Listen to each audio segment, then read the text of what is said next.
Maka karena kita wajib beriman sama Al-Quran dan Sunnah, otomatis wajib kita beriman sama semua yang diceritakan dalam Al-Quran dan Sunnah, termasuk 25 Nabi dan Rasul. Sebenarnya lebih dari 25, tetapi itu yang diceritakan.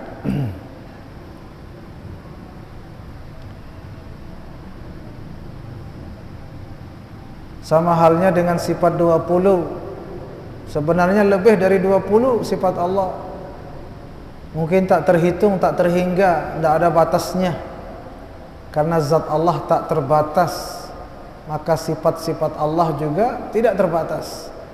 Tapi yang disebutkan di dalam Al-Quran sekitar 20. Maka kita wajib percaya sama atau beriman sama sifat-sifat yang 20 itu. Banyak yang diceritakan bukan berarti hanya itu yang ada. Contoh arsy, kursi, lauhil mahfuz, itu diceritakan.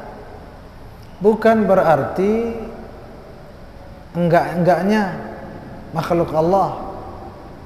Banyak kita tidak tahu yang mungkin tidak diceritakan oleh Allah.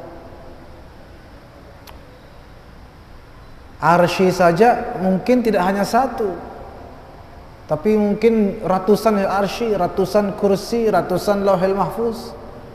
Tidak satu, cuma yang diceritakan satu. Jadi tidak boleh juga kita membatasi Allah cuma punya 25 nabi doang, tidak boleh. Atau Allah hanya menciptakan satu arsy saja, tidak boleh. Kenapa? Karena tidak dijelaskan seperti itu dalam Al-Quran dan Sunnah. Cuma diceritakan ada yang namanya arsy, ada yang nama pada si jumlah malaikat. Nanti kita masuk. Malaikat kan banyak, tapi yang diceritakan kurang lebih 10. Maka karena kedong diceritakan, wajib kita percaya sama yang 10. Yang lain daripada itu tidak wajib kita percaya, tapi kita yakin bahwa tidak hanya itu malaikat. Itu penting itu. Sama seperti makhluk gaib. Yang kita tahu malaikat, jin, wah enggak setan lah. Setan, malaikat, jin. Apakah cuma itu makhluk gaib? Tidak. Itu yang diceritakan. Tapi bisa jadi lebih banyak daripada makhluk yang tidak gaib. Makhluk yang tidak gaib saja, coba manusia, burung, ikan, binatang, serangga, subhanallah. Itu namanya alam syahadah. Alam syahadah, alam yang kita lihat, alam kasat mata. Banyak sekali makhluk Allah. Yang satu jenis saja tidak ada batasnya. Ayo jenis makhluk laut doang, la ilaha illallah. Ikan ini, ikan itu, macam gurita, ikan paus, ikan hiu, kepiting, macam-macam. Belum burung ini, burung itu. Dan sebagaimana diriwayatkan, alam gaib lebih luas daripada alam syahadah. Berarti lebih banyak lagi jenis makhluk di alam gaib. Tetapi yang diceritakan cuma malaikat, jin, setan. Setan pun aslinya dari jin. Cuma itu yang diceritakan. Taib. Sekarang yang 25 nabi dan rasul itu siapa saja? Hum Adamun, Idris, Nuhun, Hud, Salih wa Ibrahim kullu muttaba, Lutun wa Ismail, Ishaq kadha, Yaqub, Yusuf wa Ayyub ihtada, شعيب هارون وموسى واليسع ذو الكفل داود سليمان اتبع إلياس يونس زكريا يحيى عيسى وطه خاتم دعغايا عليهم الصلاة والسلام وآلهم ما دامت الأيام. Itulah kurang lebih 25 Nabi Rasul dirangkum dalam syair oleh Imam As-Sayyid Ahmad Al-Marzuqi dalam kitab Kifayatul Awam. Yang pertama yang wajib kita imani adalah Nabi Adam alaihissalam. Nabi Adam ini adalah Nabi atau manusia pertama yang diciptakan oleh Allah Subhanahu wa Ta'ala di surga. Manusia pertama, makhluk pertama dari alam manusia. Jadi kalau ada yang mengatakan ada manusia sebelum Nabi Adam, itu tidak benar. Makhluk lain sebelum manusia, iya banyak, malaikat termasuk. Tapi manusia sebagaimana disebutkan dalam banyak riwayat, manusia yang pertama adalah Nabi Adam alaihissalam, awwalul bashar, manusia pertama yang diciptakan oleh Allah Subhanahu wa Ta'ala. Idris, Nabi Idris, ya, kemudian Nabi Idris ini adalah nabi yang dilahirkan di Irak dan tinggal di Mesir. Kalau Nabi Adam tidak dilahirkan, tapi diciptakan langsung sudah jadi di surga, kemudian diturunkan ke bumi dan turun ke, ada riwayat mengatakan di India, ada riwayat di Jeddah, salah satunya di Jeddah, salah satu di India, lalu berjumpa di Arafah. Di Bukit Arafah dia berjumpa, subhanallah, Siti Hawa dan Nabi Adam alaihissalam. Adapun Nabi Idris, beliau lahir di Irak. Di Irak, di Babil namanya, Babylon. Di Irak, kemudian tinggal di Mesir. Nabi Idris ini adalah nabi pertama yang menulis dengan pulpen. Subhanallah, Nabi Idris nabi atau manusia pertama yang menulis dengan atom. Jadi atom itu sejak kapan ada? Sejak zaman Nabi Idris alaihissalam. Dan diriwayatkan juga Nabi Idris ini manusia pertama yang menjahit. Sebelumnya di mana jahit menjahit. Sejak Nabi Idris baru mulai ada namanya jahit menjahit, jahit baju. Mungkin sebelumnya mungkin pakai sang daun-daun, sang mana-mana, atau kulit-kulit hewan yang masih tradisional lah. Sejak Nabi Idris sudah ada keterampilan menjahit. Selanjutnya setelah itu Nabi siapa? Nabi Nuh.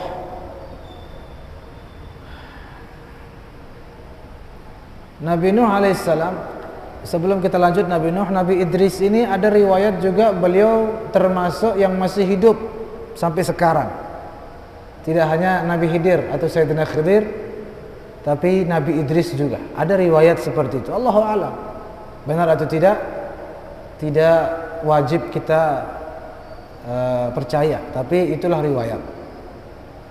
Dan Nabi Idris ini nabi setelah Nabi Syis. Nabi Syis ini salah satu putra Nabi Adam alaihissalam. Ya.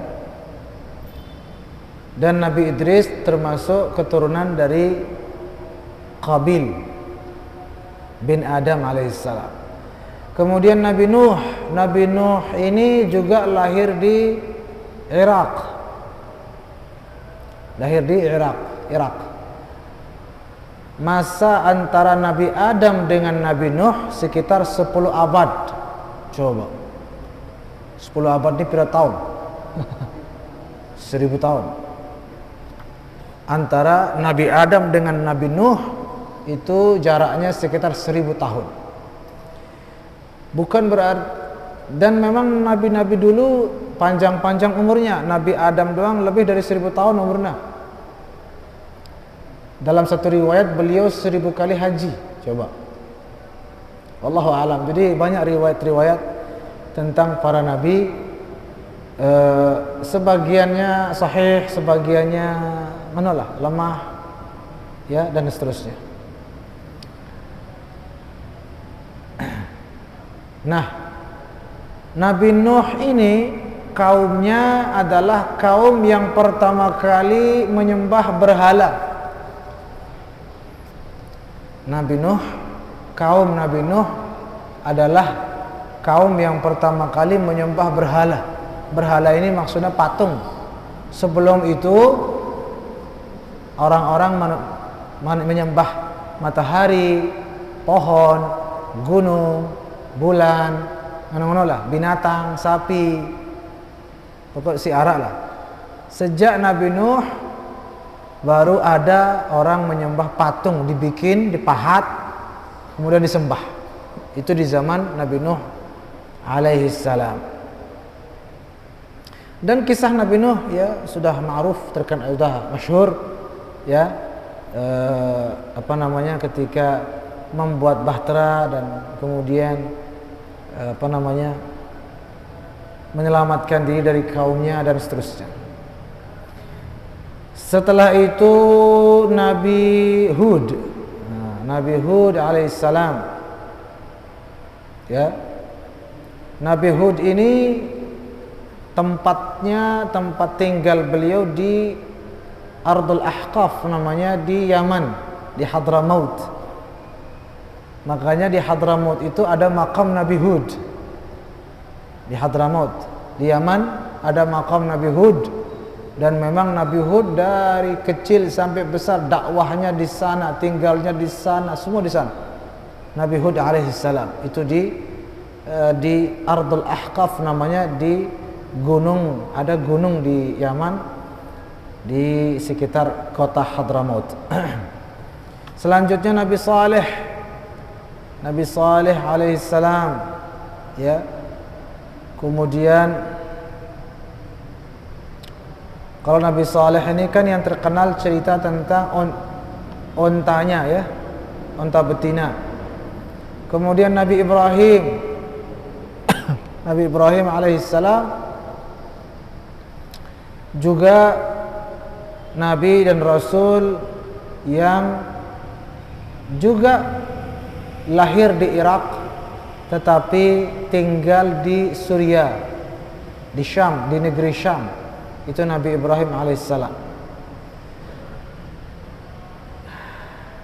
Kemudian Nabi Ibrahim ini dijuluki dengan Abul Anbiya, bapaknya para nabi, karena banyak dari para nabi dan rasul keturunan Nabi Ibrahim. Makanya dijuluki dengan Abul Anbiya. Selanjutnya Nabi Lut alaihi salam, ya.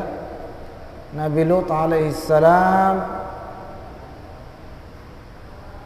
itu yang terkenal kaumnya sejak atau pada zaman Nabi Lut sudah ada yang namanya liwat. Apa itu liwat? Liwat itu hubungan sesama jenis, na'udzubillah. LGBT. Sejak kapan ada LGBT? Sejak zaman Nabi Lut alaihi salam. Kemudian Nabi Ismail, putra dari Nabi Ibrahim. Kisah Nabi Ismail, Nabi Ibrahim juga masyhur, ya, dengan ibunda beliau Siti Hajar alaihi salam. Kemudian Nabi Ishaq, ya. Nah, Nabi Ismail ini sudah masuk mulai tinggal di Mekah, ya. Dibawa oleh Nabi Ibrahim dari negeri Syam, dibawa ke Makkah Al-Mukarramah bersama istri beliau Siti Hajar alaihissalam, yang kemudian di sana tidak ada orang, kan ditinggal Nabi Ismail sendiri sama ibunda beliau. Ternyata datang sekelompok orang yang mengayomi beliau berdua. Sekelompok orang ini dari Yaman, datang dari Yaman untuk melaksanakan ibadah, tetapi bertemu dengan Nabi Ismail dan juga ibunda beliau. Selanjutnya Nabi Yaqub, ya, Nabi Ishaq, kemudian Nabi Yaqub. Nabi Yaqub inilah yang disebut dengan Israel.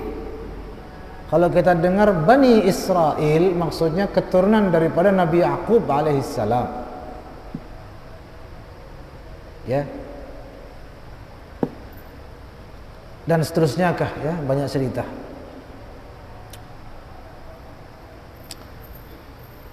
Kemudian Nabi Yusuf, Masya Allah, Nabi Yusuf ini putra daripada Nabi Yaqub. Nah ini kan turun temurun ya ini. Nabi Yusuf anak daripada Nabi Yaqub, Nabi Yaqub anak daripada Nabi Ishaq, Nabi Ishaq anak daripada Nabi Ibrahim alaihissalam. Ya, Yaqub bin Ishaq, Yusuf bin Yaqub bin Ishaq bin Ibrahim alaihissalam. Ya, Ibrahim itu keturunan daripada Nabi Nuh dan seterusnya sampai pada Nabi Adam alaihissalam. Kemudian Nabi Ayyub, ya, Nabi Ayyub ini juga keturunan daripada Nabi Ishaq. Selanjutnya Nabi Shu'aib. Shu'aib ini juga keturunan daripada Nabi Ibrahim. Makanya Nabi Ibrahim dijuluki dengan Abul Anbiya, bapak Ibrahim ini sendiri berasal kata dari Abun Rahim, jadi Ibrahim ya. Abun Rahim, bapak yang penyayang. Abun, bapak. Rahim, penyayang. Abun Rahim, bapak yang penyayang. Di dalam bahasa Ibrani, Ibrani, jadi Ibrahim maksudnya bapak yang penyayang. Bapak yang penyayang, Abun Rahim, karena beliau adalah bapaknya para nabi dan rasul. Kemudian Nabi Harun. Nabi Harun ini saudaranya daripada Nabi Musa. Dan Nabi Musa alaihissalam. Semua juga tahu cerita tentang Nabi Musa dengan Fir'aun. Masyhur sekali. Ini beliau ini di Mesir. Nabi Harun, Nabi Musa sama-sama di Mesir. Kemudian Al-Yasa' namanya. Beliau lahir di negeri Syam, ya. Beliau lahir di negeri Syam. Selanjutnya Zulkifli. Nabi Zulkifli ini adalah anak daripada Nabi Ayyub. Zulkifli bin Ayyub, ya, anak daripada Nabi Ayyub alaihissalam. Kemudian Nabi Daud, ya, Nabi Daud, kemudian Nabi Sulaiman. Nabi Daud itu nabi yang diturunkan kepadanya kitab suci Zabur. Kitab suci Zabur itu turun kepada Nabi Daud alaihissalam. Kemudian Nabi Sulaiman, Masya Allah, Nabi Sulaiman ini terkenal yang salah satu nabi yang menguasai alam semesta. Semua makhluk itu di bawah kerajaannya. Kalau sekarang kan alam jin lain kerajaannya, ada kerajaan manusia, ada kerajaan jin, ada kerajaan binatang, masing-masing punya wilayah dan kekuasaannya masing-masing. Di zaman Nabi Sulaiman, semua makhluk yang ada di muka bumi rajanya Nabi Sulaiman. Semua tunduk. Jadi dinara istilah raja jin. Jin semua itu tunduk sama Nabi Sulaiman. Jadi Nabi Sulaiman ini raja manusia, raja burung, raja semuanya. Raja hewan, raja hutan Anda. Kalau sekarang kan raja hutan singa. Layak sama Nabi Sulaiman, raja hutannya Nabi Sulaiman sendiri. Ya. dan semua makhluk-makhluk yang lain, termasuk jin dan semua. Itu rajanya adalah Nabi Sulaiman alaihissalam. Selanjutnya Nabi Ilyas bin Ilyasin. Kemudian Nabi Yunus, ya, Nabi Yunus ini insyaallah putra salah satu keturunan daripada Binyamin putra daripada Nabi Yakub alaihissalam. Kalau Nabi Yunus bin Matta ini semua kenal, semua tahu cerita ketika ditelan oleh ikan paus, ya. Ditelan oleh ikan paus. Kemudian Nabi Zakaria alaihissalam ini ceritanya yang unik. Beliau itu melek punya keturunan, yaitu sampai tua tidak dikasih anak, padahal mohon kepada Allah terus. Dan Nabi Zakaria ini hidup di zaman Siti Maryam, ibu daripada Nabi Isa. Nabi Zakaria terus meminta anak, enggak dikasih sama Allah, padahal Nabi dan Rasul. Coba, Nabi Rasul terus berdoa, enggak dikasih sama Allah. Al-Kisah, suatu ketika Nabi Zakaria datang ke gedengnya Siti Maryam. Assalamualaikum, waalaikumsalam. Yo, Masya Allah, Nabi Rasul sudah sesepuh, sudah tua, datang ziarah ke perempuan masih gadis. Dan Nabi dan Rasul juga, Nabi juga tidak, Rasul tidak, cuma waliullah. Di sini kita belajar tawaduknya para Nabi dan Rasul. Walaupun Nabi dan Rasul ini sombong, datang di beliau ziarah kepada seorang waliullah perempuan, Siti Maryam. Ya. Kalau Nabi dan Rasul ziarah kepada waliullah, terus kita masa tidak mau ziarah kepada waliullah? Makanya kalau ada yang bertanya, apa hukum ziarah wali? Masya Allah, sangat-sangat dianjurkan, sangat besar keberkahannya, sangat mulia. Kenapa? Sekelas Nabi dan Rasul saja ziarah wali. Nabi Zakaria ziarah dan sering ziarah kepada Siti Maryam. Siti Maryam ini waliullah, kan tidak mungkin Nabi ini kan tidak ada Nabi perempuan. Siti Maryam ini kan waliullah, perempuan terus, gadis terus, dalam arti lebih muda jauh daripada Nabi Zakaria. Tetapi Nabi Zakaria rutin ziarah ke gedeng Siti Maryam. Masya Allah. Apa dalilnya sering ziarah? Kullama dakhala 'alaiha Zakaria al-mihrab. Dalam Al-Quran, setiap kali Nabi Zakaria datang ke gedeng Siti Maryam, setiap kali berarti sering.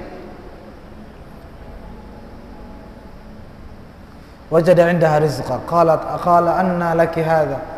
Di situ pendek cerita Nabi Zakaria heran, yo Maryam, Siti Maryam, saya dari dulu minta anak, tapi enggak dikasih sama Allah. Sida ini tidak pernah Sida minta anak, karena belum menikah Siti Maryam. Lam yamsashu bashar, tidak pernah disentuh oleh laki-laki. Masya Allah. Jadi kan tidak mungkin berdoa minta anak, tetapi dikasih cuma-cuma oleh Allah. Nabi Isa itu yang diketahui oleh Nabi Zakaria. Makanya Nabi Zakaria bertanya, anna laki hadza, yo dari mana ini anaknya ini, kok tiba-tiba sudah hamil? Tidak ada undangan, tidak ada nyongkol sepi-sepi doang, tahu-tahu hamil. Sementara saya la ilaha illallah, dari dulu saya melihat punya anak, tidak dikasih anak. Apa jawaban Siti Maryam? Innallaha yarzuqu man yasha'u bighairi hisab. Wahai Nabi, baginda Nabi Zakaria, Allah memberikan rezeki bighairi hisab, Terserah Allah, tanpa perhitungan apa-apa, tanpa perkawinan. Kalau Allah mau kasih, dikasih. Betul. Buktinya Nabi Siti Maryam tanpa proses apa-apa, bighairi hisab, min haitsu la yahtasib. Jadi min haitsu la yahtasib sama dengan bighairi hisab, sama kenanya itu. Tanpa perhitungan, tanpa dikira-kira. Apa yang terjadi? Nabi Zakaria berdoa di situ. Hunalika da'a Zakaria rabbahu. Ya. Di sanalah Nabi Zakaria memohon kepada Allah lagi, ya Allah berikan anak. Rabbi habli min ladunka dzurriyyatan thayyibatan innaka sami'ud du'a. Nabi Zakaria memohon, ya Allah berikan saya keturunan seperti Siti Maryam ini.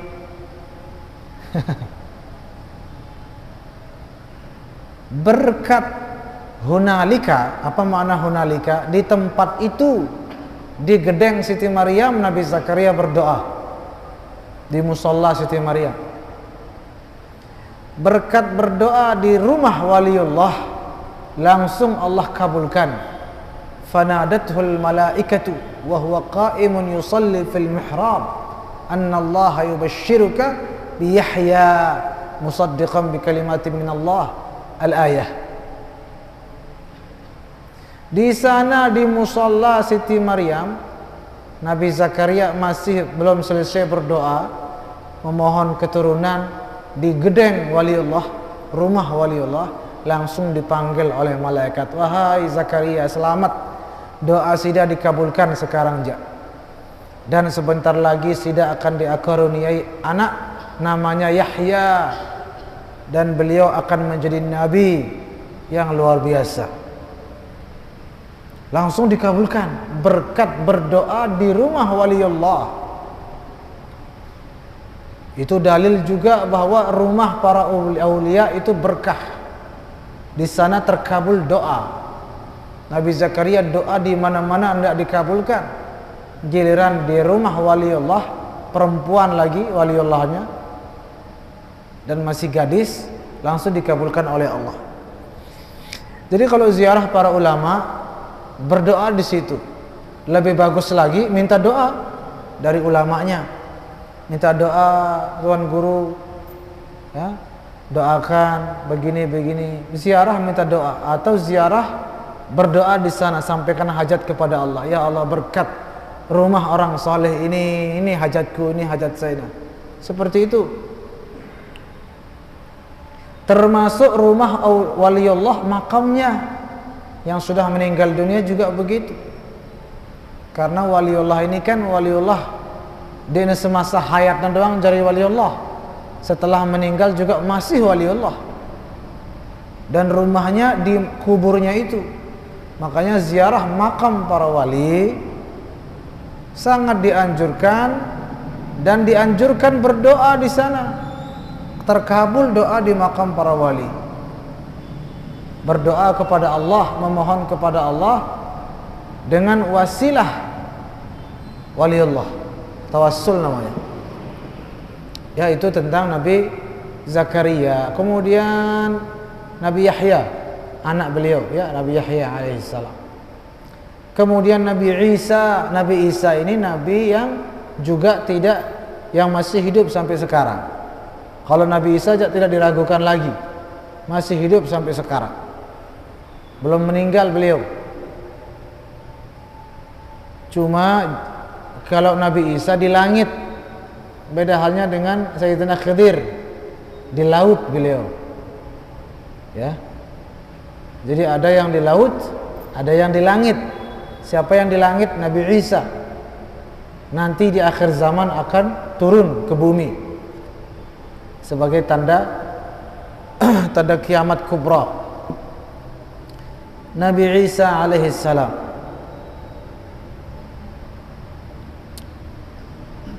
Dan Nabi Isa ini uniknya nabi yang disembah.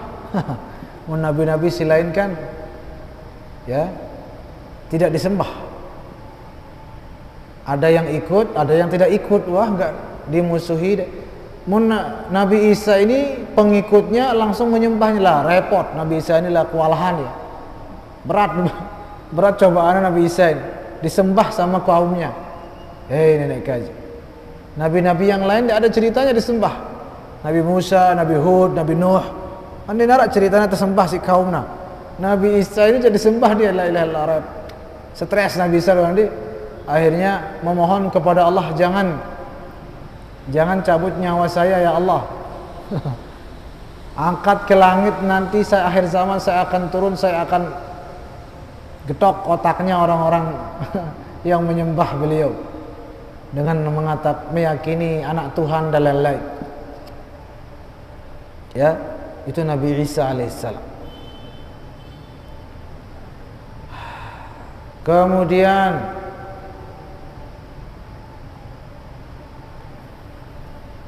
terakhir setelah Nabi Isa yaitu Khatamul Anbiya, baginda Nabi besar Sayyidina Muhammad sallallahu alaihi wasallam. Nah, kalau beliau ini, kalau kita bicara tentang beliau, Masya Allah, ya, berjam-jam tidak habis-habis. Keagungan beliau melebihi semua para nabi yang lain. Walaupun datang terakhir, tetapi penghulu para nabi dan rasul. Umat beliau sebaik-baik umat. Dan walaupun umat beliau umat terakhir, tapi nanti di akhirat umat Nabi Muhammad yang pertama dihisab, didahulukan berkat baginda Rasulullah sallallahu alaihi wasallam. Padahal umat Nabi Muhammad ini paling rusak akhir zaman kan, tetapi paling baik. Ya, kok bisa paling rusak tapi paling baik? Paling baik kalau ikut mengikuti dan meneladani, mengikuti jejak baginda Rasulullah sallallahu alaihi wasallam. Kalau tidak, jawab. Jadi umat Nabi Muhammad ini umat paling rusak, paling hancur. Buktinya